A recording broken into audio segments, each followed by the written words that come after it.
Bolo Samba la famille, bienvenue sur Chemin de Kama. Ici, on prône pour une nouvelle pensée éducative africaine. Nous sommes à la capsule 24. Depuis la capsule précédente, donc la capsule 23, je vous avais proposé une thématique sur l'évolution de l'homme qui devait se faire sur plusieurs capsules. Et donc, il s'agissait d'expliquer l'évolution de l'homme depuis Toumaï jusqu'à l'Homo sapiens sapiens que nous sommes aujourd'hui. Et j'ai fait un préambule sur les différentes théories qui ont mené à la théorie monogénétique que nous connaissons aujourd'hui. Pour cette capsule 24, qui devrait à la base s'inscrire dans la continuité de la capsule 23, je vous propose, actualité oblige, de parler un petit peu de la Nouvelle-Calédonie, pays qui m'accueille en ce moment. Vous avez certainement dû voir dans les médias ici et là ce qui se passe en Nouvelle-Calédonie. Je ne fais pas la politique, donc je vous propose de vous expliquer d'un point de vue historique les problématiques de ce pays, que les uns appellent la Nouvelle-Calédonie et que les autres appellent la Kanaki. Et donc cette capsule vient un petit peu comme un cheveu dans la soupe par rapport à la série des capsules que je vous avais proposées sur l'évolution de l'homme.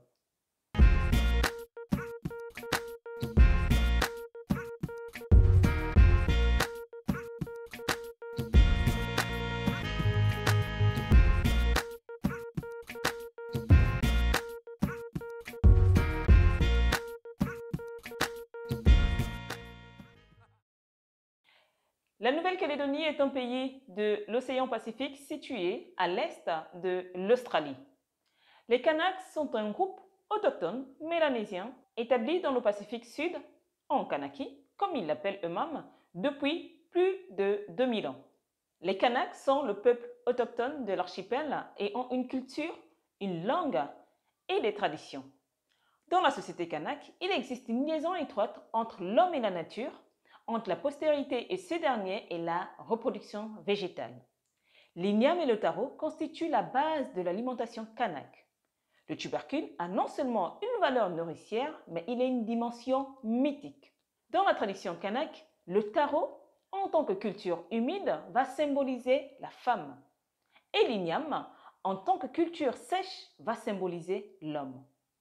La plantation, la croissance et la récolte de ces deux tubercules est à la base du calendrier kanak qui rythme la vie quotidienne de l'homme kanak. Pour eux, le cycle de l'existence de l'homme est enfermé dans le cycle de l'igname. La tripartition cosmique chez les peuples kanak disent qu'il y a un monde des ancêtres, qui est le monde invisible, avec des dieux et des esprits, des génies et des totems, et des forces cosmiques. Il y a également le monde des vivants, qui est le monde visible avec les êtres humains, les animaux, les minéraux, les végétaux et la nature en général. Et enfin, il y a le monde des morts, qui est le monde caché, avec le monde souterrain, le monde sous-marin et le monde des choses enfouies dans des tabous. Que dit la cosmogonie kanak?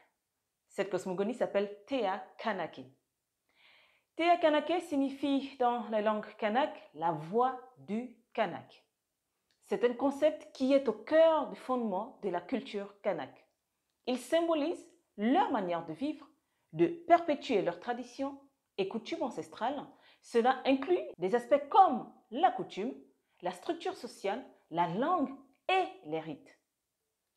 Pour les Kanaks, c'est une philosophie de vie avec un ensemble de pratiques et de valeurs profondément enracinées dans l'histoire et l'âme de ce peuple.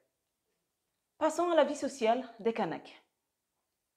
C'est autour du clan et du chef de clan que s'organise la société traditionnelle kanak, avec un lien à la terre qui est source d'identité. Avant l'arrivée des Européens, les peuples kanaks vivaient en groupes communautaires parlant les mêmes langues. C'est le principe du clan que les Européens appelleront tribu. Chez les Kanaks, le clan est lié à un point géographique bien précis qui a vu naître un ancêtre fondateur du dit clan. Toute personne a une place bien précise dans l'organisation sociale, allant du cadet au chef de clan. L'arrivée des premiers Européens. Les atouts naturels du pays sont découverts par les Européens au cours des missions dites exploratrices. Il existe une lettre du gouverneur du Bouzet au ministre des colonies de l'époque qui parle de la région d'Ouraï en ces termes. Il dit « Un bon mouillage, une grande rivière navigable, des terres cultivables », ce qui va emmener le gouverneur Gaultier de la Richerie à décider de s'y installer et d'y construire un pénitencier.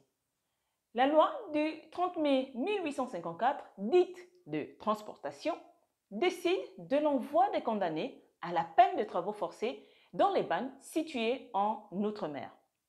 En effet, en mai 1854, Napoléon III décide par une loi de transporter les condamnés à la peine de travaux forcés dans les colonies d'outre-mer. Les forçats doivent y accomplir des travaux pénibles. Les plus méritants peuvent obtenir un emploi ou une concession de terre. Au total, ce sont 22 000 forçats appelés également transportés ou bagnards ou encore chapeaux de paille qui sont envoyés en Nouvelle-Calédonie. Ainsi, à partir du 2 septembre 1863, la Nouvelle-Calédonie devient un lieu de transportation en remplacement de la Guyane, dont le climat est trop difficile à supporter et où vivent de nombreux animaux dangereux. Pendant les 9 premières années de la transportation, les convois de forçats prenaient en effet la direction de la Guyane. Mais le climat décime sans distinction aussi bien les condamnés que les surveillants. En 5 ans, la France enregistre le décès de près de 3300 bagnards et 832 gardiens. C'est à cause de ce bilan macabre qu'un décret impérial en septembre 1863 va désigner officiellement la Kanaki, Nouvelle-Calédonie, comme terre d'exil. Chaque navire transporte en moyenne 300 condamnés pour un voyage qui peut durer de 3 à 6 mois. Les premiers bagnards débarquent en Kanaki le 9 mai 1854. Il faut savoir que plus de la moitié des condamnations prononcées par la cour d'assises et les tribunaux militaires concernent des crimes ou des tentatives de crimes de sang. Ainsi, 67% des bagnards sont coupables de crimes, de tentatives ou de crimes de sang. En 1872, on voit l'arrivée au fort de Teremba des premiers aumôniers chargés d'apporter le soutien de la religion aux condamnés. Le père Emprunt, premier aumônier de Teremba, prend son poste en 1972. Teremba, c'est une localité de Nouvelle-Calédonie. Et donc, le père Emprunt, premier aumônier de Teremba, prend son poste en 1872 et supervise la construction d'une grande chapelle en torchis pour exercer un ministère auprès de ceux qu'il appelle lui-même les lépreux de la société. Après la construction, des messes sont célébrées tous les dimanches dans cette chapelle. Les condamnés à plus de 7 ans de travaux forcés sont les plus nombreux. Ceux-ci ne pensent plus à quitter la Kanaki Nouvelle-Calédonie, même après leur libération. Avec une bonne conduite, les bagnards peuvent bénéficier d'une remise de peine.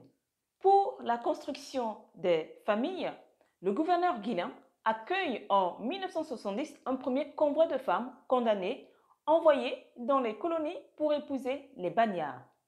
Un autre convoi accueillera des femmes, des épouses, des prisonniers qui sont déjà sur place pour former des familles en Kanaki, Nouvelle-Calédonie. Et pour favoriser le développement de la colonisation pénale, l'administration pénitentiaire crée des fermes agricoles destinées à former des futurs concessionnaires et à mener des essais de culture. En 1875, les premiers concessionnaires formés au pénitencier agricole reçoivent leur lot de terre. Chaque établissement possède des pépinières et des troupeaux. Sur les concessions rurales, les condamnés pratiquent une polyculture destinée d'une part à se nourrir et d'autre part à être commercialisée. Sur les concessions urbaines, ils exercent des métiers de boulanger, de menuisier, de cordonnier et autres. Les enfants issus de ces couples de bagnards d'anciens prisonniers sont placés dans les internats. Pour les Kanaks, la terre est un lien qui unit les vivants et les morts. Elle s'identifie au tertre originel et à la naissance du clan. Et pour les colons européens, elle représente avant tout un outil économique destiné à produire. C'est de ces deux visions diamétralement opposées que vont naître, entre autres, des futurs conflits. Avec l'augmentation du nombre de condamnés et des colons libres, les Européens ont besoin de plus en plus de terres pour l'élevage et la culture. Le gouvernement colonial procède alors à la délitation des tribus qui commence sur la côte Est en 1876 et se poursuit sur la région d'Oraï en 1877. Plusieurs chefs kanaks sont mécontents, comme le chef kanak Atay, qui ira voir le gouverneur Orly en lui présentant deux sacs, l'un contenant la terre associée à ce qu'il avait avant l'arrivée des colons et l'autre contenant des cailloux associés à ce que les colons leur laissent. Il y a donc plusieurs causes à l'origine de la révolte kanak de 1878, entre autres la diminution en 1877 des terres laissées aux tribus kanak, l'autorisation de donner aux éleveurs et laisser le bétail se disperser jusque dans les cultures vivrières, la colère des clans de voir certains colons vivre avec des femmes kanaks sans leur accord. Bilan de l'insurrection, elle cause la mort de plus de 1000 kanaks et de 200 Européens. Plusieurs tribus kanaks disparaissent. De nombreuses stations d'élevage sont détruites. Plusieurs tribus disparaissent et la méfiance s'installe pour de très nombreuses années entre les deux communautés. L'armée décide de construire 17 forts supplémentaires.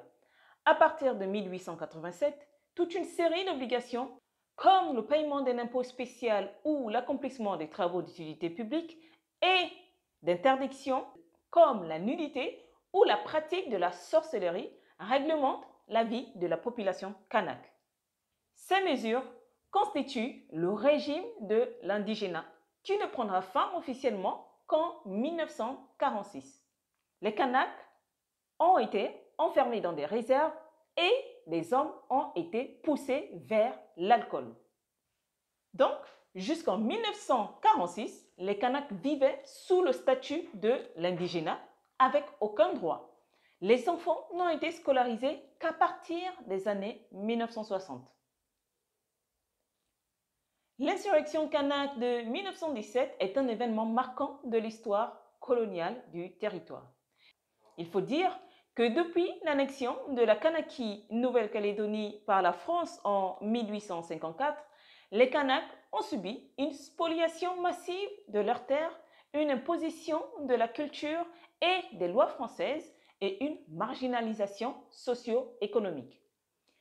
La révolte de 1917 a été déclenchée par une série de mesures coloniales, y compris les réquisitions forcées d'une main-d'œuvre kanak pour soutenir l'effort de guerre français, ce qui a ajouté une pression supplémentaire sur une population déjà appauvrie et exploitée.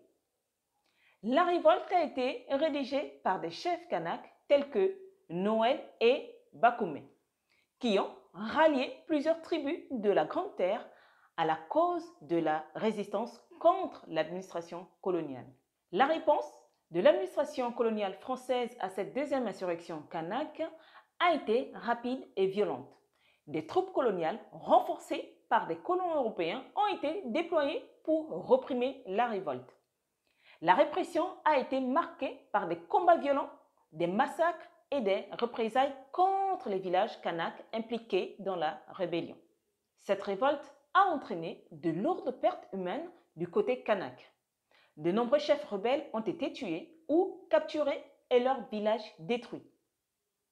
Les survivants ont été déplacés de force et la répression a renforcé le contrôle colonial sur la population. Cette crise de 1917 va imprimer un héritage durable de résistance et de lutte pour l'autodétermination de la population kanak. La guerre des années 1980 marque la période de violents conflits entre les partisans de l'indépendance kanak et les loyalistes favorable au maintien de la Nouvelle-Calédonie dans la République française.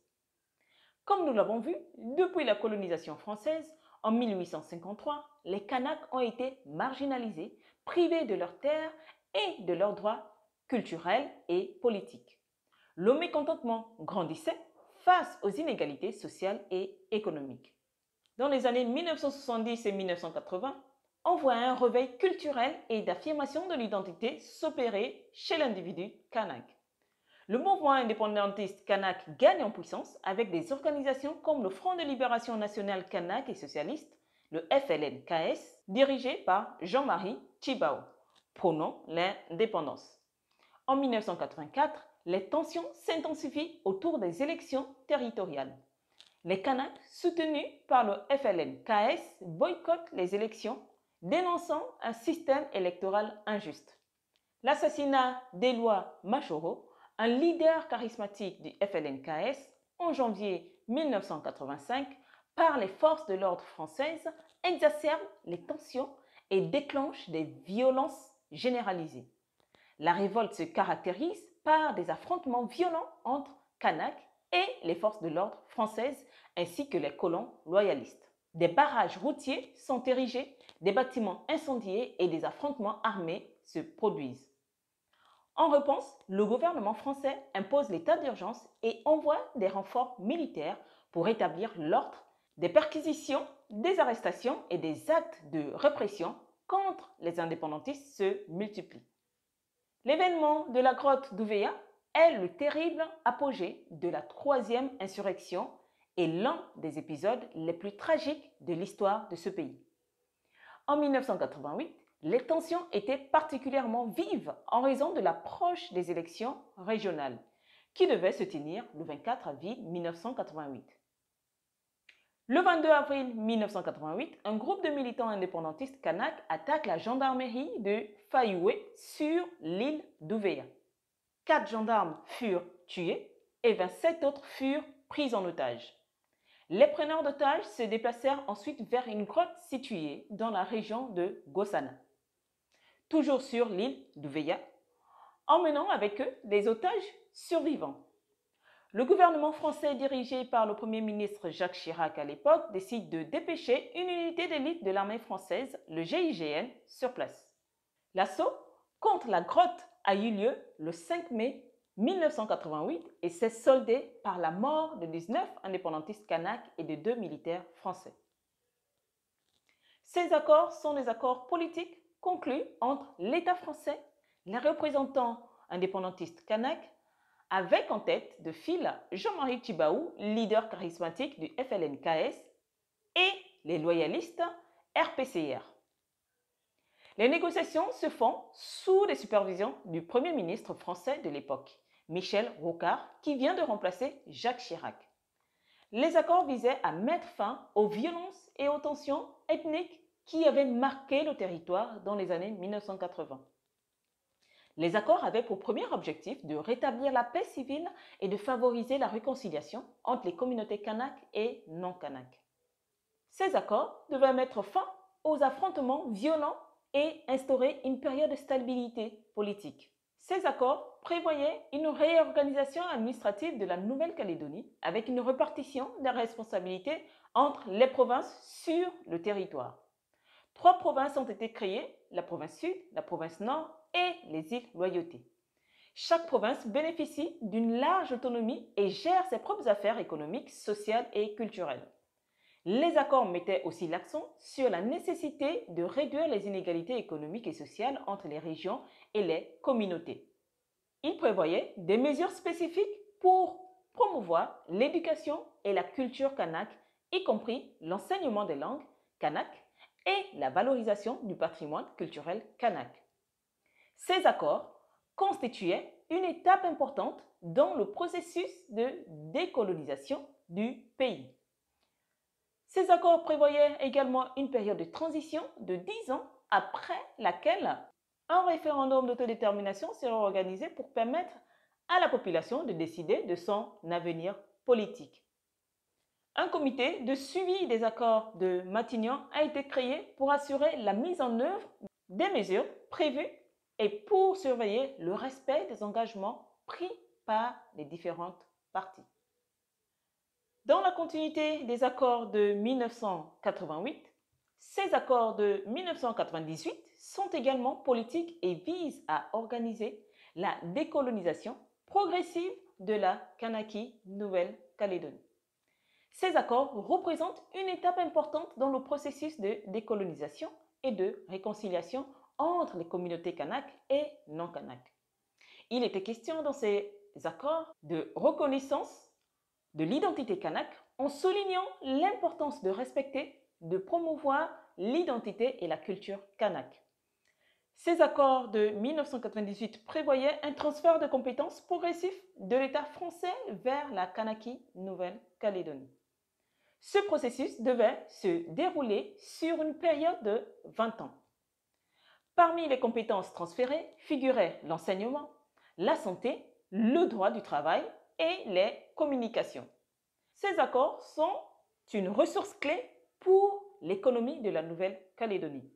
Ils visent aussi à garantir que les bénéfices de l'exploitation des ressources soient équitablement répartis entre les différentes communautés. Ces accords mettent également en place des institutions pour favoriser le dialogue et la coopération entre les différentes communautés. Ils traitent du partage des ressources naturelles, en particulier du nickel, et de la nécessité de promouvoir un développement économique et social équilibré pour réduire les disparités entre les différentes régions et communautés de la Nouvelle-Calédonie. Les accords de 1998 prévoyaient aussi l'acquisition d'une citoyenneté distincte de la nationalité française. La tenue de référendums d'autodétermination permettent à la Kanaki Nouvelle-Calédonie de décider de son avenir institutionnel, y compris la possibilité d'indépendance. Pour ce faire, l'île bénéficiait donc du gel de son corps électoral. Cela signifie que le droit de vote n'était réservé qu'aux personnes disposant de la citoyenneté calédonienne sous certaines conditions. Le but étant de maintenir une meilleure représentation des Kanaks, les peuples autochtones de l'île, de plus en plus minoritaires chez eux du fait des vagues migrations massives des Français sur le territoire. Il existe deux grands partis politiques dans le pays. D'un côté, on a le FLN-KS, Front de Libération Nationale Kanak et socialiste, partisans indépendantistes dont les représentants sont majoritairement les peuples autochtones. Pour la signification du drapeau kanak, le vert est le symbole du pays kanaki, le rouge symbolise la lutte de l'unité kanak et le projet d'unité avec tous ceux qui accepteront la République de Kanaki et sa constitution. Le bleu représente la souveraineté. La flèche fêtière que vous trouverez quasiment partout sur les grandes cases traditionnelles kanak symbolise la protection du clan et de la tribu contre les forces extérieures. De l'autre côté, on a les loyalistes, une coalition politique formée par des groupes et partis qui s'opposent à l'indépendance du pays et soutiennent le maintien de la Kanaki Nouvelle-Calédonie dans la France. Ce parti est représenté en majorité par les Caldoches, qui sont les descendants des Bagnards arrivés sur le territoire en 1854 et les Français issus de l'immigration. Le drapeau du parti loyaliste est celui de la France. Il faut bien sûr comprendre que ces deux visions sont les principales tendances politiques, mais il existe un entre-deux pour certains habitants du pays. Les accords fixaient la date du référendum d'autodétermination à 1998 pour permettre aux habitants de Kanaki Nouvelle-Calédonie de se prononcer sur leur avenir, y compris la possibilité de devenir indépendant. 3 référendums étaient initialement prévus en 2018, 2020 et si nécessaire un troisième en 2022. Les référendums de 2018 et 2020 se sont soldés par un non à l'indépendance. Le référendum de 2022 s'est soldé également par un non, mais le parti indépendantiste, représenté par les Kanaks, ne s'y est pas présenté. Pour cause, la période de Covid durant laquelle les peuples Kanaks avaient perdu plusieurs de leurs membres. La période de deuil étant une tradition très ancrée chez les peuples kanaks, donc ceux-ci avaient besoin de temps pour faire la cérémonie liée aux funérailles avant de se lancer dans les campagnes politiques, disent-ils. Le parti indépendantiste a par conséquent demandé le report de la tenue du référendum pour des raisons coutumières. Mais leur demande n'a pas été entendue. Dès lors, les indépendantistes qui avaient appelé à ne pas participer avaient annoncé qu'ils ne reconnaissaient ni la légitimité ni la validité de ce scrutin. Pour comprendre les résultats de ces référendums, repartons en 1972 lire une lettre de Pierre Messmer, Premier ministre français, lettre qu'il adresse à son secrétaire d'État au département et territoire d'outre-mer. La lettre dit ceci, je cite, « La Nouvelle-Calédonie, colonie de peuplement, bien que vouée à la bigarrure multiraciale, est probablement le dernier territoire tropical non indépendant au monde où un pays développé puisse faire immigrer ses ressortissants. Il faut donc saisir cette chance ultime de créer un pays francophone supplémentaire. La présence française en Nouvelle-Calédonie ne peut être menacée, sauf guerre mondiale, que par une revendication nationaliste des populations autochtones appuyée par quelques alliés éventuels dans d'autres communautés ethniques venant du Pacifique. À court et moyen terme, l'immigration massive de citoyens français métropolitains ou originaires des départements d'outre-mer, Réunion par exemple, devrait permettre d'éviter ce danger en maintenant et en améliorant le rapport numérique des communautés. À long terme, la revendication nationaliste autochtone ne sera évitée que si les communautés non originaires du Pacifique représentent une masse démographique majoritaire. Il va donc de soi qu'on n'obtiendra aucun effet démographique à long terme sans immigration systématique des femmes et d'enfants.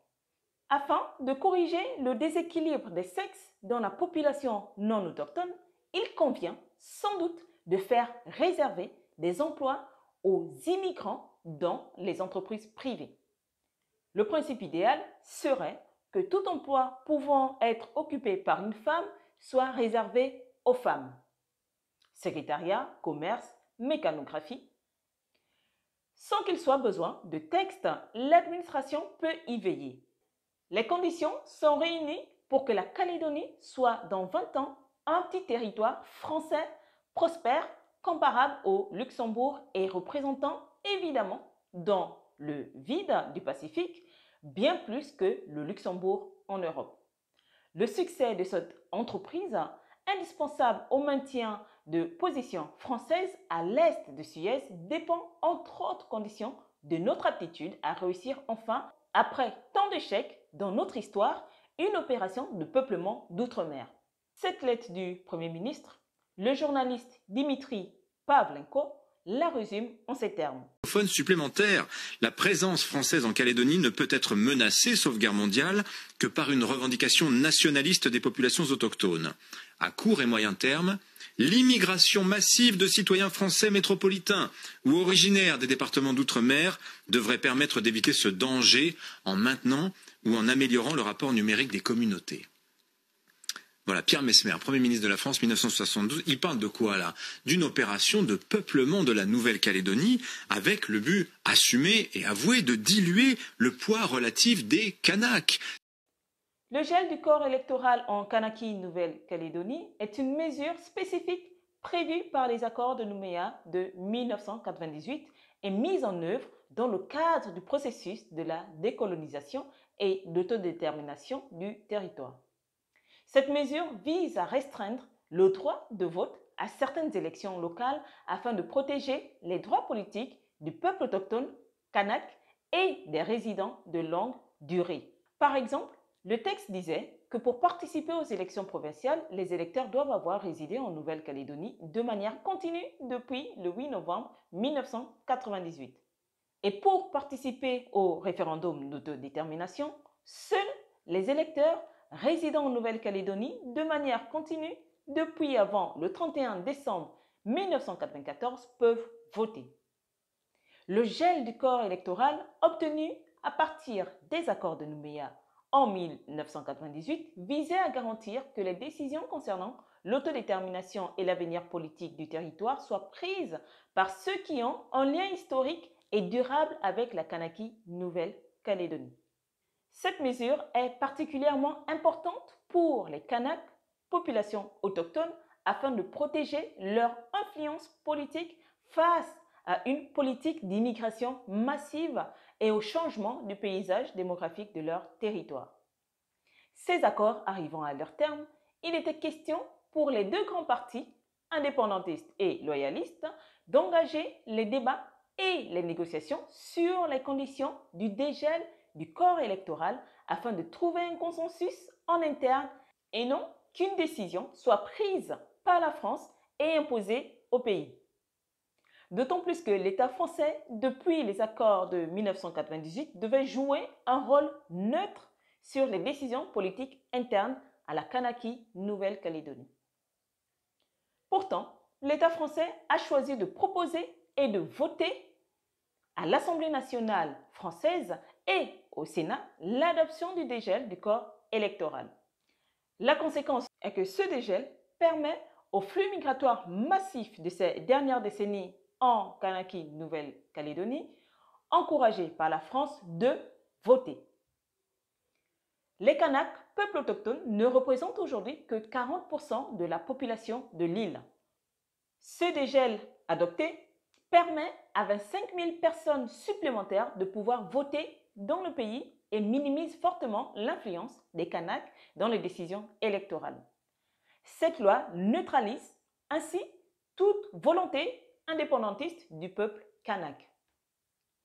La crise que traverse en 2024 la Kanaki Nouvelle-Calédonie est une conséquence directe des choix effectués par l'État français dans l'adoption du dégel du corps électoral. Le camp indépendantiste privilégiait un accord local et avait alerté l'État français sur les conséquences d'une loi uniquement votée par les institutions en France. Les événements de mai 2024 sont donc une conséquence prévisible des choix politiques de l'État français qui prend sa source depuis les premières occupations françaises en 1854. La Kanaki est toujours considérée par l'ONU comme l'un des 17 territoires non décolonisés de la planète. Les Kanaks constituent 40% de la population de la Kanaki Nouvelle-Calédonie.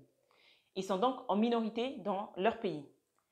7 Kanaks sur 10 sont en chômage. La population kanak représente 71% des plus pauvres du pays et 90% de la population carcérale.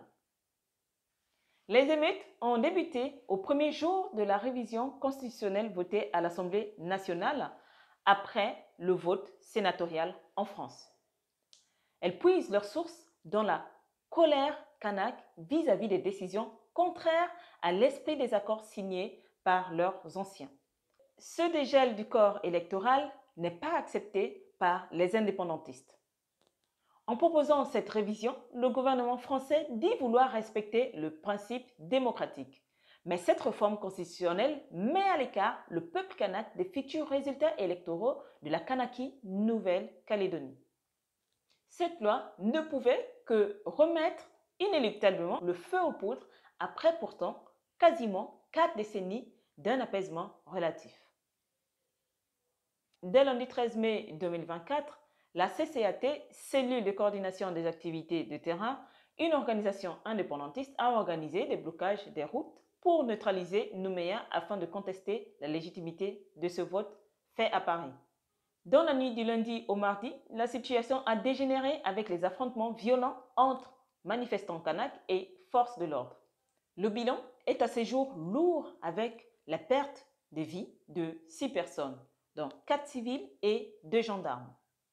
64 gendarmes et policiers ont été blessés depuis le début de la semaine selon un bilan datant du jeudi 16 mai 2024 et plus de 206 personnes ont été interpellées. Si les dirigeants kanaks ont condamné les violences, tout comme les représentants français, les émeutes perdurent, symbole d'un peuple en colère. Pour paraphraser Christiane Taubira, l'histoire est têtue.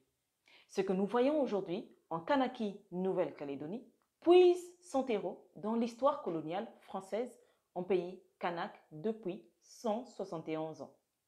Et pour finir cette capsule, je souhaite vous donner cette citation de Jean-Marie Tjibaou qui a dit, je cite, « L'aliénation des terres et les remaniements fonciers n'ont pas seulement déplacé des tribus, mais les ont fondamentalement désagrégées. Un clan qui perd son territoire, c'est un clan qui perd sa personnalité. Il perd son tertre, ses lieux sacrés, ses points de référence géographiques et sociologiques. C'est tout son univers qui est ébranlé, son réseau de relations avec ses frères, avec le protocole afférent, qui se trouve plongé dans une confusion générale. » Juste après la bibliographie, en espérant avoir contribué à vous faire comprendre l'histoire de la Kanaki Nouvelle-Calédonie, je vous dis ensemble, prenons notre héritage. À bientôt sur le chemin de Kama.